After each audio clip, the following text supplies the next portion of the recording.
आर्यावर्त से बिछड़े शक्तिपीठ, जहां भारत का आम आदमी अपनी जिंदगी में शायद कभी दर्शन न कर पाए।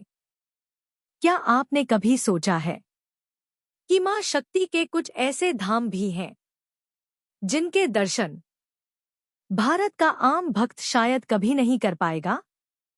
मां शक्ति के कुछ शक्तिपीठ भारत के बाहर हैं, जहां भारत का आम आदमी अपनी जिंदगी में शायद कभी दर्शन न कर पाए, क्योंकि आज वे देश व्यवहार, राजनीति और हालात की वजह से दूर हो गए हैं।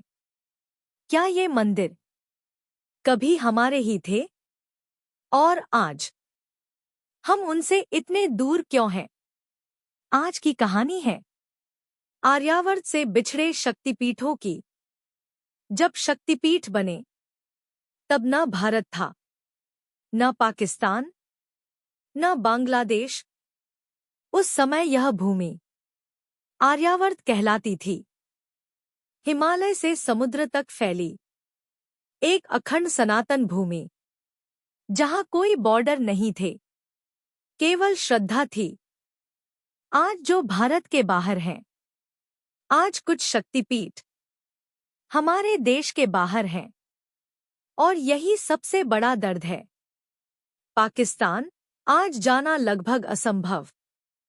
एक, हिंगलाज माता बलूचिस्तान, अग्नि स्वरूप बिना मूर्ति रेगिस्तान और पहाड़ों के बीच। 2, शर्करेश्वरी शक्तिपीठ सिंध क्षेत्र। ये स्थान कभी आर्यावर्त का हिस्सा थे, पर आज वीजा, सुरक्षा और हालात आम भारतीय को रोक देते हैं।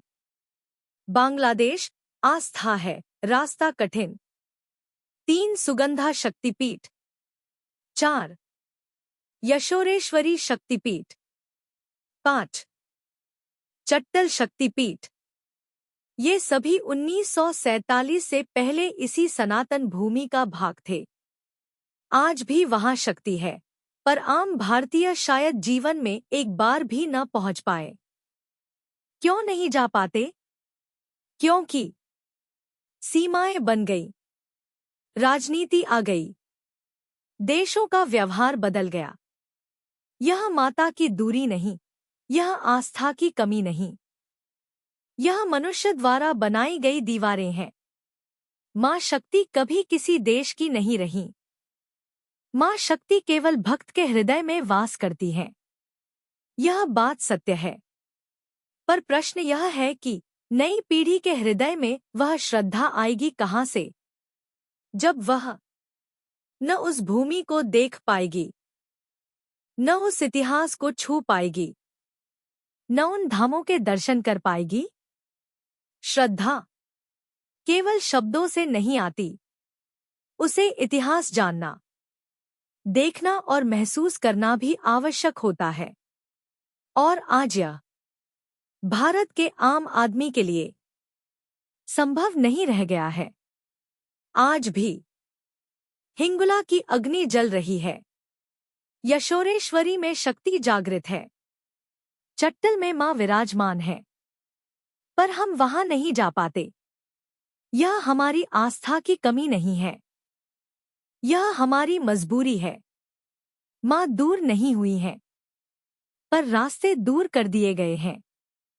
शक्तिपीठ बाहर नहीं गए हैं। हम सीमाओं के भीतर अपनी मजबूरियों के साथ कैद हो गए हैं।